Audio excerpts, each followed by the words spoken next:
नमस्ते, स्वागत है आप सभी का सुपरविजन में। आज हम पढ़ेंगे सी प्रोग्रामिंग लैंग्वेज का पार्ट 1, जिसमें मैं सी प्रोग्रामिंग लैंग्वेज का कुछ बेसिक्स के बारे में डिस्कस की हूँ। तो मैं सी प्रोग्रामिंग का ट्यूटोरियल बना रही हूँ, जिसमें सी प्रोग्रामिंग का बेसिक से लेके हाई लेवल तक सारा कुछ चीज़ मैं आपको अच्छे से समझाऊंगी। तो इस वीडियो में मैं सी प्रोग्रामिंग का कुछ बेसिक कॉन्सेप्ट के बारे में डिस्कस की हूँ, जो आगे जाके हमें प्रोग्रामिंग लैंग्वेज सीखने में बहुत ही ज़्यादा मदद करने वाला है। तो इसमें कुछ ऐसा बेसिक कॉन्सेप्ट रहेगा जिसको हम फ्रीक्वेंटली सी प्रोग्रामिंग लैंग्वेज में यूज करते हैं। तो चलिए पढ़ लेते हैं। तो आज का कंटेक्स्ट में रहेगा कि लैंग्वेज क्या है, प्रोग्रामिंग लैंग्वेज क्या है, वेरिएबल्स एंड डेटा टाइप्स के बारे में भी हम अच्छे से पढ़ लेंगे। चलिए एक एक देख लेते हैं। तो फर्स्ट इज लैंग्वेज। तो अभी लैंग्वेज क्या हो गया कि ये एक मोड ऑफ कम्युनिकेशन है। जब भी हम कम्युनिकेट करते हैं, उसको कम्युनिकेशन के जरिया को हम लैंग्वेज बोलते हैं। दैट मीन्स कि हम आपस में इंटरेक्ट कर पाते हैं। किसके थ्रू में इंटरेक्ट करते हैं? लैंग्वेज के थ्रू में इंटरेक्ट कर पाते हैं। जैसे कि अभी मैं आपको कुछ बता रही हूँ, कुछ समझा रही हूँ, तो आप मेरे बात समझ सकते हैं अगर आपको हिंदी आती है, क्योंकि मैं हिंदी में बात कर रही हूँ। तो आपस में कम्युनिकेट करने का जो प्रोसेस है, जिसके थ्रू में हम अपना जो भाव को है उसको व्यक्त कर सकते हैं, हम अपना जो क्या सोच रहे हैं, क्या बताना चाह रहे हैं, वो सारा चीज़ को एक्सप्रेस कर पाते हैं, उसको हम बोलते हैं लैंग्वेज। अगर आपको इंग्लिश आती है तो आप मेरे साथ कम्युनिकेट कर पाओगे अगर मुझे इंग्लिश आती है। दैट मीन्स कि लैंग्वेज एक ऐसा चीज़ हो गया, एक ऐसा मोड ऑफ कम्युनिकेशन हो गया जिसके थ्रू में हम आपस में इंटरेक्ट कर सकते हैं, अपना जो थिंकिंग है, अपना जो भी ओपिनियन है, वो सारा कुछ शेयर कर सकते हैं, कम्युनिकेट आपस में कर पाएंगे यूजिंग द लैंग्वेज। तो ये वेरियस तरह का लैंग्वेज हो सकता है, इंग्लिश, हिंदी, बंगाली, मराठी, तो इस तरह का पंजाबी हो गया। ये सारा एक एक लैंग्वेज है जिसके थ्रू में हम आपस में कम्युनिकेट कर पाते हैं, हम खुद को एक्सप्रेस कर पाते हैं, अपना सोच को एक्सप्रेस कर पाते हैं। तो नेक्स्ट हो गया हमारा प्रोग्रामिंग लैंग्वेज। तो प्रोग्रामिंग लैंग्वेज का मतलब है कि जिसके थ्रू में हम कंप्यूटर के साथ इंटरेक्ट करते हैं, उसको हम बोलते हैं प्रोग्रामिंग लैंग्वेज। जैसे सी, सी प्लस प्लस, जावा, पाइथन, रूबी, पास्कल, तो ये सारा क्या हो गया? हमारा प्रोग्रामिंग लैंग्वेज हो गया, जिसके वजह से हम ये समझा पाते हैं कंप्यूटर को कि हमें क्या चाहिए, हम क्या करना चाहते हैं, एंड कंप्यूटर वो चीज़ को समझ के हमें उसका आउटपुट दे पाता है, सो दैट हमारा जो काम है वो बन जाता है। दैट मीन्स प्रोग्रामिंग लैंग्वेज जब ऐसा मोड ऑफ कम्युनिकेशन है जिसके थ्रू में हम कंप्यूटर के साथ क्या करते हैं? इंटरेक्ट करते हैं। एंड एक चीज़ याद रखिएगा कि जो कंप्यूटर है उसको बाइनरी लैंग्वेज समझ में आता है। That mean 0 and 1 form of समझ पाता है, जिसको हम बोलते हैं मशीन लेवल लैंग्वेज। तो मशीन लेवल लैंग्वेज का मतलब है the language in the form of 0 and 1। तो जितना भी कुछ हम लिखेंगे, जो भी हम इंस्ट्रक्शन देते हैं, वो सारा 0 एंड 1 फॉर्म में अगर स्टोर रहता है, उसको हम बोलते हैं मशीन लेवल लैंग्वेज। अगर हम माउस भी क्लिक कर रहे हैं तो उसके थ्रू में हम जो भी इंस्ट्रक्शन पास करते हैं, मशीन उसको 0 एंड 1 फॉर्म में समझ लेता है।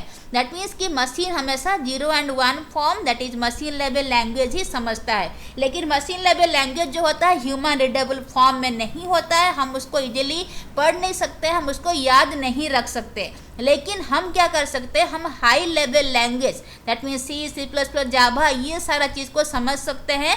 तो ये ह्यूमन रीडेबल फॉर्म में रहता है, इंस्ट्रक्शन जो रहता है ह्यूमन रीडेबल फॉर्म में सारा कुछ रहता है। तो हम क्या करते हैं? हम प्रोग्राम लिखते हैं हाई लेवल लैंग्वेज में, क्योंकि हमें ये चीज़ समझ में आता है, एंड हम कंप्यूटर को फीड करते हैं। लेकिन कंप्यूटर तो 0 एंड 1 फॉर्म, दैट मीन्स कि मशीन लेवल लैंग्वेज ही समझता है। तो हम क्या करते हैं कि हमारा जो हाई लेवल लैंग्वेज है वो मशीन लेवल लैंग्वेज में कन्वर्ट कराते हैं, सो दैट मशीन कैन अंडरस्टैंड। तो ये जो कन्वर्सन में हेल्प करता है, इसमें कौन हेल्प करता है? ट्रांसलेटर हेल्प करता है। दैट मीन्स ट्रांसलेटर एक ऐसा चीज़ है जो ह्यूमन रीडेबल फॉर्म में जो लैंग्वेज रहता है उसको मशीन रीडेबल फॉर्म में कन्वर्ट कर देता है। ऐसा सॉफ्टवेयर है जो ह्यूमन रीडेबल फॉर्म को, that means high level language को, machine level language, that means in the the form of 0 and 1 वो कन्वर्ट कर देता है so that machine can understand. तो मशीन अंडरस्टैंड करने के बाद, समझने के बाद उसको एग्जीक्यूट करता है, करने के बाद जो आउटपुट देता है वो भी 0 and 1 फॉर्म में रहता है। लेकिन ह्यूमन को तो उसको समझ में नहीं आता है, तो फिर वो 0 1 फॉर्म में जो भी आउटपुट आता है, जो भी डेटा एग्जीक्यूटेबल रहता है, तो वो सारा चीज़ फिर से human readable form that means high level language में कन्वर्ट हो जाता है, जो कि हम पढ़ पाते हैं। तो इसके भीतर में जो चीज़ काम किया दैट मीन्स द सॉफ्टवेयर जो हमारा हाई लेवल लैंग्वेज को मशीन लेवल में कन्वर्ट करता है, उसको हम ट्रांसलेटर बोलते हैं। एंड सेम चीज़ जो मशीन लेवल लैंग्वेज को फिर से high level language that means C++, Java, Python का फॉर्म में कन्वर्ट करके हमें देता है, दैट मीन्स यूजर को देता है, उसको भी हम ट्रांसलेटर बोलते हैं। तो ट्रांसलेटर के एग्जाम्पल्स हम कुछ देख लेते हैं। कंपाइलर हो गया, इंटरप्रेटर हो गया। तो ये सारा क्या है, ट्रांसलेटर्स है जो ह्यूमन एंड मशीन के भीतर में जो लैंग्वेज को वो ट्रांसलेट करते हैं so that each one can understand their language. तो ये हो गया हमारा ट्रांसलेटर का बात। तो अभी हम पढ़ लिए लैंग्वेज क्या है, प्रोग्रामिंग लैंग्वेज क्या है एंड ट्रांसलेटर क्या है। तो ट्रांसलेटर प्रोग्रामिंग लैंग्वेज को ट्रांसलेट करता है। तो ह्यूमन जिस प्रोग्रामिंग लैंग्वेज समझ पाता है उसको ट्रांसलेट करके मशीन का जो अंडरस्टैंडेबल प्रोग्रामिंग लैंग्वेज जिसको हम मशीन लेवल लैंग्वेज बोलते हैं उसमें कन्वर्ट कर देता है। फिर से उस मशीन लेवल का जो प्रोग्रामिंग लैंग्वेज है उसको फिर हाई लेवल प्रोग्रामिंग लैंग्वेज में कन्वर्ट करके ह्यूमन को देता है। तो ट्रांसलेटर यहाँ पे प्रोग्रामिंग लैंग्वेज को कन्वर्ट कराने में या फिर ट्रांसलेट कराने में हेल्प करता है। तो चलिए नेक्स्ट देख लेते हैं। Next is variable. तो ये जो वेरिएबल का कॉन्सेप्ट है ये बहुत ही ज़्यादा इम्पोर्टेंट है। आप जितना भी प्रोग्रामिंग करेंगे, कोई भी प्रोग्रामिंग लैंग्वेज यूज़ करेंगे, उसमें फ्रिक्वेंटली वेरिएबल का यूज होता है। हम वेरिएबल के ऊपर ही काम करते हैं। तो आप इस चीज़ को अच्छे से समझिए। तो अब वेरिएबल क्या हो गया, देखिए कि जब भी हम कोई इंफॉर्मेशन स्टोर करते हैं कंप्यूटर में तो वो जाके मेमोरी स्पेस में स्टोर रहता है। तो मेमोरी स्पेस क्या हो गया कि उस डेटा या फिर उस वैल्यू का घर जैसा काम करता है। जैसे कि हम सब अपना घर में रहते हैं, हम कोई ना कोई जगह में रहते हैं, उस जगह को हम क्या बोलते हैं, अपना घर बोलते हैं। तो सेम चीज़ है कि डेटा को जब भी हम कंप्यूटर में स्टोर करते हैं, डेटा जाके अपना घर में रहता है, दैट मीन्स अपना एलोकेटेड मेमोरी स्पेस में रहता है। तो यहाँ पे मेमोरी क्या हो गया, घर हो गया, जहाँ पे डेटा वहाँ पे स्टोर रहता है। लेकिन जो मेमोरी का जो एड्रेस रहता है वो थोड़ा कम्प्लेक्स रहता है, उसको हमें याद रखना थोड़ा मुश्किल हो जाता है। तो हम क्या करते हैं, जनरली आप लोग देखे होंगे कि अगर हमें कोई भी डेटा को रखना है तो हम क्या करते हैं कि फोल्डर बना देते हैं, फाइल्स में रख देते हैं एंड उस फोल्डर का हम नाम याद रखते हैं कि इस फोल्डर में मेरा जो डेटा है वो स्टोर है। तो अगर हमें फोल्डर का नाम पता है तो हम नाम अगर याद रखें, कहीं पे नाम लिख देंगे तो भी हमारा फोल्डर जो है हमें इजीली मिल जाएगा। तो सेम चीज़ है कि जब भी हम कोई लैंग्वेज, प्रोग्रामिंग लैंग्वेज का यूज़ करते हैं तो वहाँ पे जो डेटा हमारा स्टोर रहता है या फिर डेटा हम एंटर करते हैं वो जाके मेमोरी स्पेस में रहता है। तो मेमोरी स्पेस का जो एड्रेस है उसको याद नहीं रख के हम उसका नाम को याद रखते हैं। दैट मीन्स कि जैसे हम फोल्डर को, हम मेमोरी स्पेस को याद नहीं रखे, फोल्डर का नाम को याद रखे। सेम चीज़ है कि जब भी हम वेरिएबल स्टोर करते हैं या फिर हम जब भी कोई डेटा स्टोर करते हैं प्रोग्रामिंग लैंग्वेज में, हम क्या करते हैं कि मेमोरी स्पेस को याद नहीं रख के, मेमोरी के एड्रेस को याद नहीं रख के हम उस मेमोरी का नाम को याद रखते हैं। तो उस नाम को हम क्या बोलते हैं, उसको बोलते हैं वेरिएबल। तो वेरिएबल क्या हो गया, कोई भी मेमोरी एड्रेस का जो नेम है उसको हम वेरिएबल बोलते हैं, जहाँ पे हम कुछ वैल्यू स्टोर कराते हैं। तो ये जो वेरिएबल है उसका नाम देखिए वेरिएबल, दैट मीन्स वेरी करता है। ये कोई एक तरह का वैल्यू हमेशा कंटेन नहीं करता है, इसका जो वैल्यू है वो हमेशा चेंज होता रहता है, इसीलिए हम इसको वेरिएबल बोलते हैं। तो हमारा ओवरऑल क्या हुआ कि variable is the name of the memory space जहाँ पे कोई वैल्यू हम स्टोर कराते हैं। तो जो वेरिएबल का जो नाम होता है ना, हम कुछ भी दे सकते हैं, जैसे एवरेज हो गया, हाइट, वेट, विड्थ हो गया, एक्स, x1, m1, ch, कुछ भी हम वेरिएबल का नाम दे सकते हैं। लेकिन जो वेरिएबल का जो नेमिंग रहता है उसके लिए भी कुछ रूल्स हमें फॉलो करना पड़ता है। आई थिंक कि आप इस स्लाइड में समझ पाए कि वेरिएबल हमें क्या बोलते हैं, वेरिएबल हम किसे बोलते हैं एंड वेरिएबल को हम कैसे अच्छे से समझ पाएंगे। तो चलिए देख लेते हैं कि अभी हम बोले कि वेरिएबल का हम नाम कुछ भी रख सकते हैं, लेकिन नाम जो कुछ रखते हैं उसमें भी कुछ रूल्स जो है, कुछ सिंटैक्स जो है, कुछ गाइडलाइंस हमें फॉलो करना पड़ता है। That how can we name a variable. देख लेते हैं थोड़ा इसके बारे में। देखिए कि वेरिएबल को हम कैसे नाम दे सकते हैं। हमेशा याद रखिएगा कि जो वेरिएबल होता है उसका नाम कभी डिजिट से स्टार्ट नहीं होता है। कुछ इंपॉर्टेंट चीज़ है जो आपको ध्यान रखना चाहिए कि हम कभी भी वेरिएबल का नाम को डिजिट से स्टार्ट नहीं कराएंगे। हम ये नहीं बोल सकते 1A, ऐसा नहीं बोलेंगे। हम ए बोल सकते हैं लेकिन 1A नहीं बोलेंगे, क्योंकि वेरिएबल का नाम जो होता है ना वो कभी डिजिट से स्टार्ट नहीं होता है। सेकेंड हो गया कि लेकिन वेरिएबल का नाम के भीतर में हम अल्फ़ाबेट भी रख सकते हैं, डिजिट भी रख सकते हैं, special symbols like underscore, hyphen, ये सारा चीज़ भी हम रख सकते हैं। जैसे हम बोलेंगे कि A1_B, ये एक वेरिएबल का नाम हुआ, क्योंकि यहाँ पे देखिए कि जो स्टार्ट हुआ है कोई डिजिट से स्टार्ट नहीं हुआ है, अल्फ़ाबेट से स्टार्ट हुआ है एंड उसके भीतर में डिजिट है, A1 है, 1 यहाँ पे रखे हुए हैं तो डिजिट है। अंडरस्कोर B बोले तो अंडरस्कोर B क्या हो गया, स्पेशल सिंबल हो गया। That mean that is a valid variable name. तो नेक्स्ट क्या हो गया कि वेरिएबल का नाम के भीतर में स्पेस अलाउड नहीं होता है। हम अगर वेरिएबल का नाम लिख रहे हैं तो उसके भीतर हम स्पेस अलाउड नहीं करेंगे। दैट मीन्स हम ऐसा नहीं लिख सकते कि A_B, तो ये एक वेरिएबल का नाम नहीं हुआ। तो कोई भी वेरिएबल का नाम के भीतर में स्पेस नहीं रहता। हम ए भी लिख सकते हैं, ए भी एक वेरिएबल है, लेकिन A_B is not a variable. Then क्या हो गया कि keywords are not treated as variable name. तो कीवर्ड्स क्या हो गया, देखिए कीवर्ड्स हो गया रिजर्व्ड वर्ड्स, जिसका कुछ ना कुछ प्री डिफाइंड मीनिंग है, कुछ पहले से डिफाइन हो गया है, कुछ मीनिंग है, कुछ प्रॉपर मीनिंग उसका रहता है। तो बहुत सारा चीज़ कीवर्ड्स रहता है, जैसे कि इंट हो गया, कैरेक्टर हो गया, फ्लोट हो गया, फॉर हो गया, इफ एल्स हो गया, स्विच केस हो गया। तो बहुत सारा चीज़ क्या है कि बहुत सारा चीज़ हो गया हमारा रिजर्व्ड वर्ड, उनका कुछ ना कुछ मीनिंग पहले से ही डिफाइंड है, तो वो कीवर्ड्स को हम वेरिएबल का नाम नहीं दे सकते। तो जैसे अभी मैं बोली कि फॉर है, इफ एल्स, स्विच केस, ये सारा चीज़ क्या है ये हम आगे आने वाले वीडियोस में अच्छे से पढ़ेंगे। तो फिलहाल अब इतना रखिए याद कि keywords are nothing but the reserved word, जिनका प्रीवियसली कोई मीनिंग रहता है, प्री डिफाइंड मीनिंग रहता है। जैसे कैर हो गया, जो है कैर एक कीवर्ड है जो कैरेक्टर डेटा टाइप को शो कराता है। एंड अब फॉर क्या हो गया, फॉर एक कीवर्ड है जो फॉर लूप को शो कराता है। इफ एल्स क्या हो गया, if else these are nothing but the control statements.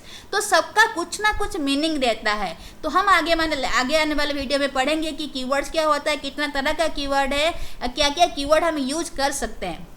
तो कीवर्ड को जो हम कभी वेरिएबल का नाम के हिसाब से ट्रीट नहीं कर सकते। हम नहीं बोल सकते कि for is a variable name. For एक वेरिएबल का नाम नहीं है, क्योंकि फॉर क्या है कि कीवर्ड है। तो नेक्स्ट हो गया कि सी लैंग्वेज जो है वो केस सेंसिटिव होता है। केस सेंसिटिव का मतलब है कि lower case and upper case जो होता है वो डिफरेंट है। एंड सी लैंग्वेज में जो वेरिएबल्स रहता है उसको हम जनरली किस में लिखते हैं, लोअर केस लेटर में लिखते हैं। तो ये था कुछ रूल्स जिसके थ्रू में हम वेरिएबल को नाम दे सकते हैं या फिर वेरिएबल हम बना सकते हैं। तो ये सारा चीज़ को ध्यान में रखिएगा। तो नेक्स्ट पढ़ लेते हैं हम कि डेटा टाइप ऑफ वेरिएबल, कि वेरिएबल का डेटा टाइप क्या रहता है। अब देखिए डेटा टाइप क्या हो गया। डेटा टाइप का मतलब है कि जो वेरिएबल होता है वो किस तरह का वैल्यू को स्टोर करेगा। हम पढ़ के आए कि वेरिएबल क्या है, मेमोरी लोकेशन का नाम रहता है। Variable simply is nothing but memory location का नाम। तो जिस मेमोरी लोकेशन में कोई ना कोई वैल्यू स्टोर रहता है। तो अब क्या है, डेटा टाइप ऑफ वेरिएबल क्या शो करता है कि उस मेमोरी लोकेशन में उस वेरिएबल का नाम में किस तरह का वैल्यू स्टोर रहेगा, ये उस वेरिएबल का डेटा टाइप बताता है। तो अगर यहाँ पे क्या है, कितना तरह का डेटा टाइप है। जनरली सी प्रोग्रामिंग में जो है कैरेक्टर, इंटीजर, फ्लोट, वॉइड, इस तरह का डेटा टाइप का हम यूज़ करते हैं। इसके अलावा भी हम और तरह का डेटा टाइप यूज़ करते हैं जिसको हम डिराइव्ड डेटा टाइप बोलते हैं, जो हम आगे स्लाइड में पढ़ने वाले हैं। तो यहाँ पे देखिए कि हम कैर कीवर्ड का यूज़ कर रहे हैं, इंट कीवर्ड का यूज़ कर रहे हैं, फ्लोट, वॉइड, ये सारा क्या है, कीवर्ड्स है। जो क्या रिप्रेजेंट करता है कि कैर कीवर्ड रिप्रेजेंट करता है कैरेक्टर डेटा टाइप को। इंट रिप्रेजेंट करता है integer data type, float represent करता है फ्लोट वैल्यू, एंड वॉइड का मतलब है कि ये कुछ रिटर्न नहीं करता है। देखिए कैरेक्टर क्या हो गया, जैसे ए हो गया, बी हो गया, सी हो गया, सारा क्या है कैरेक्टर। तो कैर कीवर्ड अगर यूज करेंगे तो कैरेक्टर को दिखाएगा। एंड इंट क्या हो गया, ये इंटीजर डेटा टाइप को शो करता है। कहने का मतलब है कि होल नंबर जितना भी रहता है ना वो सारा इंटीजर रहता है, जैसे कि 2 हो गया, 5 हो गया, -5 हो गया, ये सारा होल नंबर से। एंड फ्लोट क्या है कि फ्लोट डेटा टाइप या फिर फ्लोट वैल्यू को ये रिप्रेजेंट कराता है, जैसे 2.5 हो गया, 3.5 हो गया, तो that means numbers with fractions. तो ये सारा चीज़ को हम क्या बोलेंगे, फ्लोट बोलेंगे। फ्लोट डेटा टाइप ये इस तरह का वैल्यू को होल्ड कर सकता है। एंड वर्ड का मतलब it doesn't return anything, that means ये कुछ भी रिटर्न नहीं करता है। एंड ये जो होता है वॉइड डेटा टाइप जनरली हम कोई भी वेरिएबल का बनाने में नहीं यूज करते हैं, ये फंक्शन में यूज होता है। तो फंक्शन के बारे में हम आगे आने वाले लेसन्स में अच्छे से पढ़ेंगे। फिलहाल हम आज बेसिक पढ़ रहे हैं, तो इसमें कुछ जो चीज़ें हमें जानना बहुत ही ज़्यादा इंपॉर्टेंट है। तो नेक्स्ट पढ़ लेते हैं हम। तो यहाँ पे हम पढ़े कि डेटा टाइप जो होता है वेरिएबल क्या स्टोर करता है, कि डेटा टाइप शो करता है कि वेरिएबल जो है किस तरह का वैल्यू होल्ड कर सकता है। अगर डेटा टाइप कैरेक्टर है तो कोई कैरेक्टर वैल्यू जो है वेरिएबल में रह सकता है। अगर डेटा टाइप इंट है तो कोई integer value that means whole number रह सकता है। अगर डेटा टाइप फ्लोट है तो कोई फ्लोट वैल्यू या फिर real numbers that means decimal point जैसे 2.5, 3.5 ये सारा चीज़ रह सकता है। एंड वॉइड अगर हुआ दैट मीन्स कि उस जो फंक्शन है, जो वॉइड फंक्शन में जनरली यूज होता है, वो फंक्शन कुछ रिटर्न नहीं करता है। जैसे वॉइड सम दैट मीन्स जो सम फंक्शन हुआ कुछ रिटर्न नहीं करता है। तो हम इसको आगे आने वाले लेसन में फंक्शन के बारे में बहुत अच्छे से पढ़ेंगे। तो चलिए नेक्स्ट देख लेते हैं। यहाँ पे आप देखिए कि हम लिखे हैं इंट एज इक्वल 20। तो यहाँ पे हम देख सकते हैं कि इंट क्या है, एक डेटा टाइप है। इंट एक कीवर्ड है जो इंटीजर डेटा टाइप को शो कराता है, दैट मीन्स इंट एक डेटा टाइप है। एंड एज यहाँ पे क्या है, एज है हमारा वेरिएबल का नाम। एंड 20 क्या है, उस वेरिएबल में वैल्यू है 20। एंड सेमीकोलन का मतलब है कि सी लैंग्वेज में each and every statement determinated by the semicolon. अगर हम सेमीकोलन नहीं देते हैं एंड प्रोग्राम लिखते हैं तो वहाँ पे सिंटैक्स एरर जो है हमें दिखाता है। तो यहाँ पे देखिए जो डायग्राम में हम देख पा रहे हैं कि हम बोल के आए कि वेरिएबल क्या होता है, मेमोरी लोकेशन का नाम होता है। तो हमारा जो यहाँ पे मेमोरी लोकेशन है उसका नाम क्या है, एज है। लेट दैट मेमोरी लोकेशन का जो एड्रेस है कितना है, 1006 है। तो 1006 is the address of the memory location and उस मेमोरी लोकेशन का नाम क्या है, एज है। एंड यहाँ पे जो दिख रहा है इंट, ये क्या बोल रहा है कि एज जो मेमोरी लोकेशन है वहाँ पे इंटीजर वैल्यू ही स्टोर हो सकता है। एंड हम क्या किए, हम 20 को वहाँ पे स्टोर कराए। दैट मीन्स कि एज वेरिएबल के भीतर में कितना वैल्यू स्टोर है, 20 वैल्यू स्टोर है जो एक इंटीजर टाइप का है। तो आप समझ पा रहे होंगे यहाँ पे इंट एज का मतलब है एज एक वेरिएबल है जिसमें इंटीजर टाइप का वैल्यू जो है वो स्टोर हो सकता है। तो हम जो एज में वैल्यू असाइन करेंगे वो कोई इंटीजर टाइप का होना चाहिए। तो हम यहाँ पे क्या किए, 20 असाइन कर दिए। That means 20 is also a integer variable, integer value. तो हम क्या किए, यहाँ पे 1006 हो गया मेमोरी लोकेशन जिसका नाम क्या है, एज। एंड उसके भीतर में हम कितना रखे, हम 20 वैल्यू को रख दिए। तो चलिए नेक्स्ट देख लेते हैं। Next is the data type used in C language. तो जनरली हम पढ़ के आए कि डेटा टाइप का मतलब है कि वेरिएबल में किस तरह का वैल्यू स्टोर हो सकता है वो डेटा टाइप दिखाता है या फिर डेटा टाइप बताता है।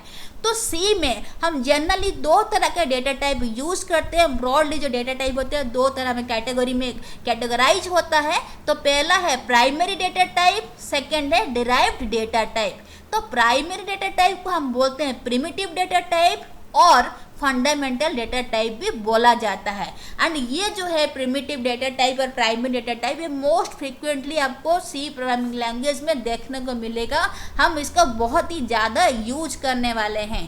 तो इसके एग्जांपल्स क्या हो सकता है? इंटीजर डेटा टाइप, जिसको हम इंट कीवर्ड से दिखाते हैं, कैरेक्टर डेटा टाइप, जिसको हम कैर कीवर्ड से दिखाते हैं, and floating point data type, जिसको हम फ्लोट भी बोल सकते हैं, हम इसको डबल भी बोल सकते हैं। याद रखिएगा कि जो फ्लोटिंग पॉइंट डेटा टाइप है, फ्लोट डबल दोनों होता है। बहुत सारा बुक्स में आपको खाली फ्लोट देखने को मिलेगा। एंड क्या है? वॉइड डेटा टाइप है। तो ये सारा चीज हो गया प्राइमरी डेटा टाइप। अब हम चलते हैं डिराइव डेटा टाइप के तरफ। तो डिराइव डेटा टाइप क्या होता है? जैसे नाम से पता चला होगा, डिराइव है, दैट मीन्स कहीं ना कहीं से डिराइव है। तो इन डिराइव डेटा टाइप के लिए हमें किसका हेल्प लेना पड़ता है या फिर कहाँ से डिराइव है? From the primary data type. याद रखिएगा कि जो डिराइव डेटा टाइप है उनको बनाने के लिए हमें प्राइमरी डेटा टाइप का जरूरत पड़ता है, इसीलिए इनका नाम क्या है? डिराइव्ड डेटा टाइप है। कहाँ से डिराइव है? प्राइमरी डेटा टाइप से। जैसे एग्जांपल हो गया एरे, स्ट्रक्चर, पॉइंटर, यूनियन, ये सारा चीज जो है डिराइव्ड डेटा टाइप में जाता है। एंड ये सारा एक बहुत इंपॉर्टेंट टॉपिक है। एरे भी एक खुद में ही बहुत इंपॉर्टेंट टॉपिक है, स्ट्रक्चर, पॉइंटर, यूनियन, सब कुछ। एंड ये सारा चीज को हम अलग अलग वीडियो में बहुत अच्छे से पढ़ेंगे। अब फिलहाल आप याद रखिए कि ये सारा चीज जो हो गया डिराइव्ड डेटा टाइप है। जैसे इंट एक्स ऑफ 5 हम लिखते हैं, वहाँ पे एक्स जो होता है एज एरे ट्रीट होता है। तो ये सारा चीज जो है हम आगे आने वाले वीडियो में बहुत अच्छे से पढ़ेंगे। तो यहाँ पे डिराइव्ड डेटा टाइप को यूज करने के लिए हमें प्रिमिटिव या फिर प्राइमरी डेटा टाइप का यूज करना पड़ता है। तो चलिए नेक्स्ट देख लेते हैं कि हम जो ये डिराइव्ड डेटा टाइप के बारे में बोल रहे हैं, तो ये जो सारा चीज़ है एरे, पॉइंटर, स्ट्रक्चर, यूनियन, एक एक अलग अलग वीडियो में हम बहुत अच्छे से पढ़ेंगे कि क्या है, स्ट्रक्चर कैसा है, फंक्शनैलिटी कैसा है। तो फिलहाल हम इस वीडियो में प्राइमरी डेटा टाइप के ऊपर ही ज़्यादा फोकस रखेंगे।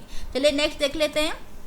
नेक्स्ट इज, हम अभी बता के आए कि जो फ्लोटिंग पॉइंट होता है, यहाँ पे देख लीजिए, फ्लोटिंग पॉइंट डेटा टाइप होता है। दो तरह का हम कंसीडर करते हैं, फ्लोट भी रखते हैं एंड डबल भी रखते हैं। तो फ्लोट कीवर्ड जो होता है फ्लोट डेटा टाइप के लिए होता है, एंड डबल कीवर्ड जो होता है डबल डेटा टाइप के लिए होता है।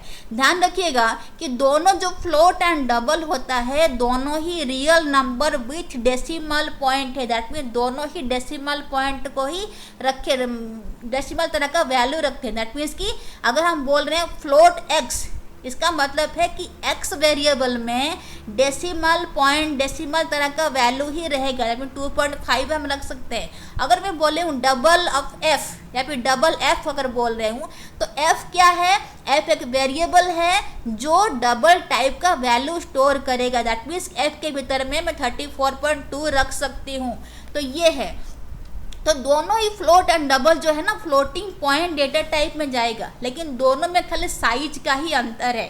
तो फ्लोट जो होता है 4 बाइट लेता है in the memory space, double जो होता है 8 बाइट लेता है इन द मेमोरी स्पेस। याद रखिएगा साइज में ही डिफरेंस है।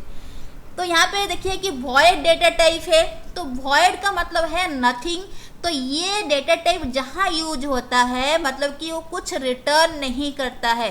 हम ध्यान रखिएगा कि जो वॉइड डेटा टाइप है कोई भी वेरिएबल में यूज नहीं होता है, ये किस में यूज होता है? फंक्शन के साथ यूज होता है। जैसे वॉइड मैन हो गया, वॉइड मैन हम पढ़ेंगे प्रोग्राम में, जो सी प्रोग्रामिंग का स्टार्ट करेंगे वहाँ पे वॉइड मैन होता है, वॉइड सम होता है, वॉइड ऐड होता है। दैट मीन्स कि ये फंक्शन का नाम है, ऐड फंक्शन है, सम फंक्शन है, मैन फंक्शन है, उसके साथ हमें वॉइड कीवर्ड का यूज कर रहे हैं, वॉइड डेटा टाइप का यूज कर रहे हैं। इसका मतलब है कि मैन फंक्शन है कुछ रिटर्न नहीं कर रहा है, ऐड फंक्शन कुछ रिटर्न नहीं कर रहा है। तो जो फंक्शन कोई भी वैल्यू रिटर्न नहीं करता है तो उसको वहाँ पे हम वॉइड डेटा टाइप का यूज करते हैं। तो चलिए नेक्स्ट पढ़ लेते हैं। देखिए कि डिक्लेरेशन, अब यहाँ पे हम वेरिएबल में पढ़े कि वेरिएबल क्या है, डेटा टाइप भी क्या है हम देख लिए, दोनों तरह के डेटा टाइप के बारे में भी हम पढ़ लिए। अब हमारे पास क्या है कि हम जो है वेरिएबल को कैसे डिक्लेयर करेंगे। देखिए कि वेरिएबल को बनाने के लिए हमें डेटा टाइप का ज़रूरत पड़ता है। हम लिखते हैं इंट ए, तो ए क्या हो गया, वेरिएबल हो गया। हम खाली ए नहीं रखेंगे क्योंकि खाली ए का कोई वैल्यू ही नहीं बनता है, तो हम तो क्या लोकेशन अलॉट कर दिए कि ए का मतलब क्या हो गया कि मेमोरी लोकेशन है जिसका नाम ए है। हम अगर डेटा टाइप देंगे तभी ये वहाँ पे कुछ वैल्यू स्टोर कर पाएंगे, अगर डेटा टाइप नहीं देंगे तो हम क्या वैल्यू स्टोर कराएंगे। तो यहाँ पे कि जो वेरिएबल हम अपना जो क्रिएट किए यूजिंग डेटा टाइप, हम int X, float Y, double X, ये सारा जो वेरिएबल हम क्रिएट करवाए, एक्स जेड वाई जो भी वेरिएबल हम क्रिएट करा रहे हैं उसमें हम क्या कर रहे हैं, डेटा टाइप का यूज कर रहे हैं। तो वेरिएबल हम क्या कर सकते हैं, वेरिएबल को डिक्लेयर भी कर सकते हैं, हम उसको इनिशियलाइज भी कर सकते हैं। तो याद रखिएगा कि वेरिएबल का डिक्लेयर मतलब कि हम वेरिएबल ये शो करता है कि उस वेरिएबल का नाम क्या है। ध्यान दीजिएगा कि वेरिएबल को जो हम डिक्लेयर करते हैं मीनिंग क्या रहता है कि ये शो करता है कि उस वेरिएबल का नाम क्या है एंड उस वेरिएबल में किस तरह का जो वैल्यू है वो स्टोर हो सकता है। तो यहाँ पे एग्जांपल देखिए आप, क्या लिखा है, इंट ए। सो इंट ए का मतलब क्या होता है, यहाँ पे ए हो गया एक वेरिएबल का नाम एंड उसका डेटा टाइप क्या है, इंट है। तो यहाँ पे जो वेरिएबल का नाम हम ए दिए, इसका मीनिंग क्या हुआ कि ये जो सिंटैक्स है पूरा, ये डिक्लेरेशन का सिंटैक्स है। सिंटैक्स क्या रहेगा, डेटा टाइप जो हमारा इंट है, वेरिएबल नाम जो हमारा ए है, फॉलोड बाय द सेमीकोलन। तो ये हो गया डिक्लेरेशन का सिंटैक्स, जिसमें बोल रहा है कि ये डिक्लेरेशन कोई भी देखेगा तो उसको पता चलेगा कि वेरिएबल का नाम क्या है, ए है, किस तरह का वैल्यू स्टोर कर सकता है, इंटीजर तरह का वैल्यू स्टोर कर सकता है। सो यहाँ पे declaration of a variable shows that what is the name of the variable and what kind of value it can store. तो यहाँ पे ए जो है वेरिएबल का नाम है एंड ये इंटीजर तरह का वैल्यू जो है वो स्टोर कर सकता है। तो इसको हम बोलते हैं डिक्लेरेशन ऑफ वेरिएबल। अब चलते हैं इनिशियलाइजेशन के तरफ। देखिए, इनिशियलाइजेशन का मतलब है कि हम जो वेरिएबल डिक्लेयर किए थे उसमें वैल्यू दे रहे हैं। याद रखिएगा कि इनिशियलाइज करने का मतलब है हम वैल्यू पुट कर रहे हैं। कहाँ, हम वेरिएबल में वैल्यू पुट कर रहे हैं। तो उसका सिंटैक्स क्या है, यहाँ पे data type space variable name equal value. हम डेटा टाइप में क्या दिए, इंट दिए, वेरिएबल का नाम क्या है, ए है, तो वैल्यू कितना है यहाँ पे 20 है। दैट मीन्स कि यहाँ पर जो ए वेरिएबल है उसका डेटा टाइप इंटीजर है, दैट मीन्स वहाँ पे इंटीजर तरह का वैल्यू जो है स्टोर हो सकता है। एंड हम यहाँ पे कितना इनिशियलाइज कर रहे हैं, 20 को इनिशियलाइज कर रहे हैं। तो इनिशियलाइजेशन का मतलब है कि वेरिएबल में वैल्यू को असाइन करना, वेरिएबल में वैल्यू को स्टोर करना या फिर वैल्यू को प्रोवाइड करना, उसको हम बोलते हैं इनिशियलाइज करना होता है। तो नेक्स्ट पढ़ लेते हैं हम। नेक्स्ट देखिए कि हम डिफरेंट डेटा टाइप को कैसे इनिशियलाइज कर सकते हैं। यहाँ पे देख सकते हैं आप, यहाँ पे इंट एक्स इक्वल 60। तो x क्या हो गया, वेरिएबल का नाम हो गया, इंट क्या हो गया, उसका डेटा टाइप है। तो इंट x क्या बोल रहा है कि x एक वेरिएबल का नाम है, मेमोरी स्पेस का नाम है जिसमें इंटीजर तरह का वैल्यू स्टोर हो सकता है। तो हम वहाँ पे क्या कर रहे हैं, 60 को असाइन कर रहे हैं। तो इसको बोलते हैं इनिशियलाइज हुआ कौन सा वेरिएबल, x वेरिएबल। कितना वैल्यू से इनिशियलाइज किए, हम 60 वैल्यू से इनिशियलाइज किए। देन नेक्स्ट चीज हम बोल रहे हैं कि फ्लोट x1 इक्वल 34.2। देखिए, फ्लोट x1 का मतलब क्या है कि x1 एक वेरिएबल का नाम है जिसमें फ्लोट तरह का वैल्यू स्टोर हो सकता है। फ्लोट मतलब कि डेसिमल पॉइंट का वैल्यू स्टोर हो सकता है। हम कितना असाइन कर दिए, हम असाइन कर दिए 34.2। दैट मीन्स कि x1 वेरिएबल के भीतर में 34.2 जो वैल्यू है वो अभी स्टोर है, जो क्या है, फ्लोट तरह का है। देन नेक्स्ट हम कर रहे हैं कैर x2 इक्वल m। देखिए m यहाँ पे सिंगल कोट में है, that means it is treated as character. तो x2 हमारा क्या हो गया कि वेरिएबल का नाम हो गया जिसका डेटा टाइप क्या है, कैरेक्टर है, दैट मीन्स कैर है। तो डेटा टाइप ये शो करता है कि x2 वेरिएबल के भीतर में कैरेक्टर डेटा टाइप या कैरेक्टर वैल्यू जो है वो स्टोर हो सकता है। हम यहाँ पे कितना इनिशियलाइज कर दिए, हम यहाँ पे m जो है स्टोर कर दी है। तो ये था कुछ initialization of variables with different data type. अब थोड़ा साइज के बारे में हम देख लेते हैं। हम अभी पढ़ के आए कि इंटीजर डेटा टाइप रहेगा जिसको हम इंट कीवर्ड से दिखाते हैं। तो उस इंटीजर डेटा टाइप का साइज कितना है, 2 बाइट रहता है। दैट मीन्स मेमोरी स्पेस में 2 बाइट लेता है। 1 बाइट इज 8 बिट होता है, याद रखिएगा। Then size of character data type is 1 byte. कोई भी कैरेक्टर मेमोरी स्पेस में 1 बाइट लेता है। Size of float data type जो है 4 बाइट रहता है। दैट मीन्स जो फ्लोटिंग डेटा टाइप रहता है, फ्लोटिंग पॉइंट डेटा टाइप रहता है, तो वो 4 बाइट लेता है मेमोरी स्पेस में। एंड डबल डेटा टाइप जो रहता है वो 8 बाइट रहता है, जो हम डिस्कस करके आए थे। फ्लोट एंड डबल जो है दोनों ही डेसिमल वेरिएबल डेसिमल वैल्यू को स्टोर करता है, लेकिन दोनों में बस साइज का ही अंतर है। फ्लोट 4 बाइट लेता है, डबल हमारा 8 बाइट लेता है। दैट मीन्स मेमोरी स्पेस में इतना बाइट जो है स्पेस है ये लोग ऑक्यूपाई करते हैं। तो चलिए नेक्स्ट पढ़ लेते हैं।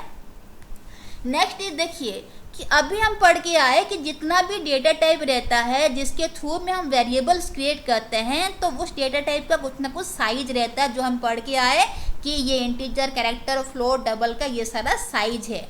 तो हम जो है अभी हम पढ़े कि जो वेरिएबल हम बनाते हैं, हम क्या लिखते हैं, इंट x इक्वल 20 लिखे। तो x क्या हो गया, यहाँ पे देखिए हमें इंट x इक्वल 60 हम लिखे हैं, तो x क्या हो गया, वेरिएबल का नाम हो गया। तो इस वेरिएबल को बनाने के लिए हमें क्या जरूरत पड़ा, हमें डेटा टाइप इंट जो डेटा टाइप है उसका जरूरत पड़ा। तो जब भी हम वेरिएबल बनाते हैं वहाँ पे हम डेटा टाइप का यूज करते हैं, एंड वो डेटा टाइप जो है मेमोरी स्पेस कुछ ना कुछ ऑक्यूपाई करता है।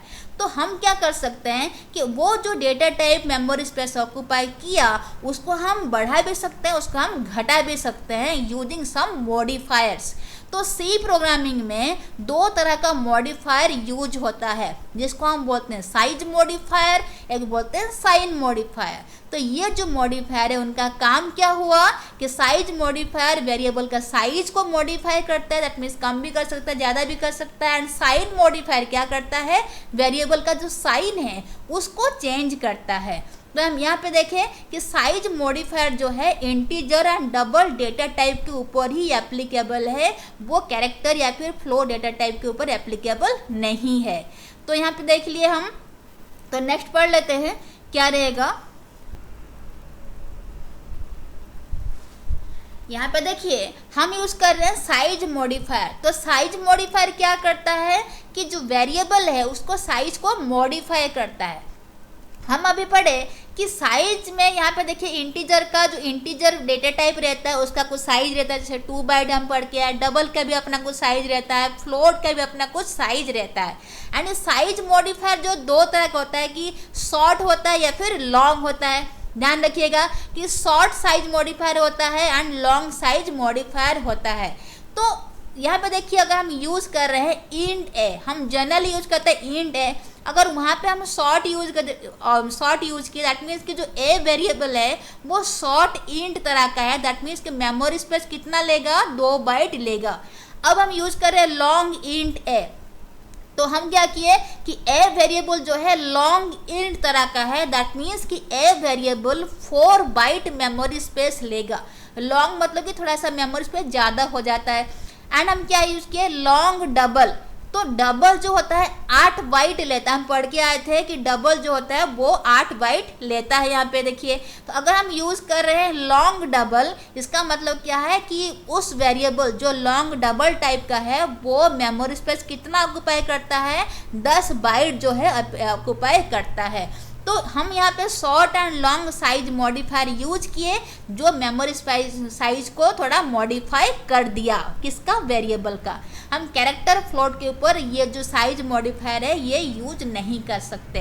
अगर हम लॉन्ग इंट ए कर रहे, दैट मीन्स ए वेरिएबल का जो मेमोरी स्पेस है उसको 4 बाइट कर देता है, वेरिएबल का मेमोरी स्पेस को बढ़ा देता है। अगर हम खाली इंट ए करते तो कितना होता कि ए वेरिएबल का जो मेमोरी स्पेस होता वो 2 बाइट का होता। तो नेक्स्ट हम पढ़ लेते हैं साइन मॉडिफायर। तो साइन मॉडिफायर क्या करता है कि जो वेरिएबल का जो साइन रहता है, दैट मीन्स जिस तरह का वैल्यू स्टोर है उनका जो साइन है उसको चेंज कर देता है। तो ये किसके ऊपर एप्लीकेबल है, integer and character data type के ऊपर। साइज मॉडिफायर किसके ऊपर था, इंटीजर एंड डबल के ऊपर था। तो यहाँ पे देख लेते हैं कि जैसे कि हम इंटीजर बोलते हैं, जैसे पॉजिटिव नेगेटिव नंबर होते हैं, होल नंबर्स हम बोलते हैं ना, whole numbers which are positive और नेगेटिव, उसको बोलते हैं इंटीजर। तो जो इंटीजर होता है यहाँ पे साइन मॉडिफायर हम यूज करेंगे तो दो तरह का हो जाएगा।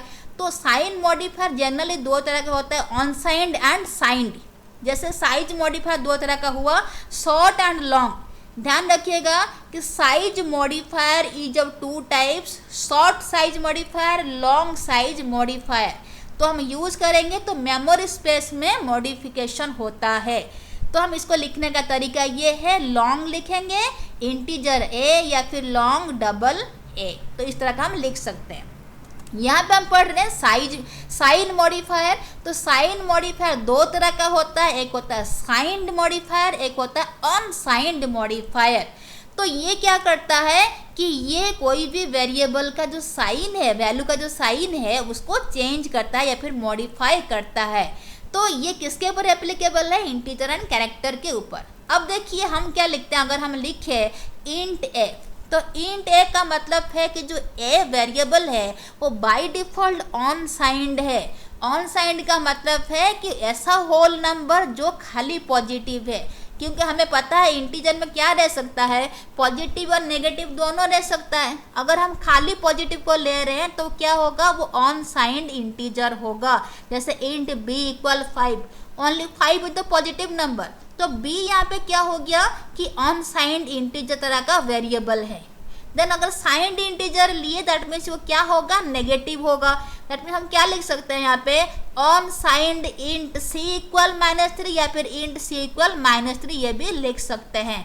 तो अगर हम unsigned int C equal -3 लिखे, इसका मतलब क्या है कि सी एक वेरिएबल है जो ऑन साइंड तरह का इंटीजर वेरिएबल स्टोर कर सकता है। दैट मीन्स कि सी वेरिएबल के भीतर में नेगेटिव वैल्यू जो है वो स्टोर हो सकता है। अगर हम लिख रहे हैं int B equal 5, that means B एक ऐसा वेरिएबल है जहाँ पे पॉजिटिव इंटीजर स्टोर हो सकता है। क्योंकि अगर हम इंटीजर के साथ कुछ नहीं लिख रहे हैं, that means by default that is on signed integer. अगर हम वहाँ पे -3 -4 कुछ दे रहे हैं, that means that integer variable is signed integer. तो ये था कुछ difference between sign modifier and size modifier, and ये कैरेक्टर के ऊपर भी एप्लीकेबल है। हम लिख सकते हैं यहाँ पे कि ऑन साइंड कैरेक्टर CH या फिर साइंड कैरेक्टर CH, हम इस तरह का भी लिख सकते हैं। तो ये था साइन मॉडिफायर। साइज मॉडिफायर हम पढ़े कि कैरेक्टर डेटा टाइप का साइज कितना रहता है, float, double and integer data type का साइज कितना रहता है। हम वेरिएबल्स के बारे में ही पढ़े, हम डेटा टाइप्स के बारे में ही पढ़े, हम लैंग्वेज के बारे में भी डिस्कस किए। तो जो डेराइव्ड डेटा टाइप है जिसमें हम स्ट्रक्चर, यूनियन, एरे, पॉइंटर के बारे में हम डिस्कस कर रहे थे, उसके बारे में वीडियो जो है डिटेल्स में हम आगे आने वाले लेक्चर्स में पढ़ेंगे। तो ये था कुछ आज का बेसिक्स, जिसमें हम पार्ट 1 पढ़े कि प्रोग्रामिंग लिखने से पहले हमें वेरिएबल डेटा टाइप के बारे में कुछ ब्रीफ नॉलेज होना, अच्छा नॉलेज होना जरूरी है, सो दैट हम आगे जाके प्रोग्रामिंग लैंग्वेज को बहुत अच्छी तरह से समझ पाए, बहुत अच्छी तरह से कर पाए। तो आई थिंक कि आपको मेरा वीडियो अच्छा लग रहा होगा। अगर आपको मेरा वीडियो अच्छा लग रहा है तो इसको लाइक, शेयर, सब्सक्राइब जरूर करें, एंड आपका जो रिक्वायरमेंट है उसको मुझे नीचे कमेंट लाइन में लिखे, कमेंट करें मुझे, so that I can produce something more and better for you. तो आप जितना भी लोग देख रहे हैं वीडियो, आप अपना नाम, आप कहाँ से ये सारा चीज़ बताएं, अपन कमेंट करके लिखें कि आप कहाँ से, आपका नाम क्या है, आपका ईमेल आईडी भी दीजिए, सो दैट कि अगर ज़रूरत पड़े आगे आने वाले फ्यूचर में तो हम आपको क्या कर सके, इसका जो PDF है उसको अवेलेबल करवा सके। एंड मैं अपना व्यूअर्स का लिस्ट बना रही हूँ, जिसको मुझे बहुत अच्छा लगता है कि ये देखे कि मेरा जो व्यूअर है बहुत अदर स्टेट से, अदर कंट्री से भी मुझे मेरा वीडियो को व्यू कर रहे हैं, तो मुझे भी सिखाने में बहुत मज़ा आता है। तो आई थिंक आपको मेरा वीडियो अच्छा लग रहा होगा, तो आपको इसको लाइक, शेयर एंड सब्सक्राइब जरूर करें। So thank you so much everyone for watching me.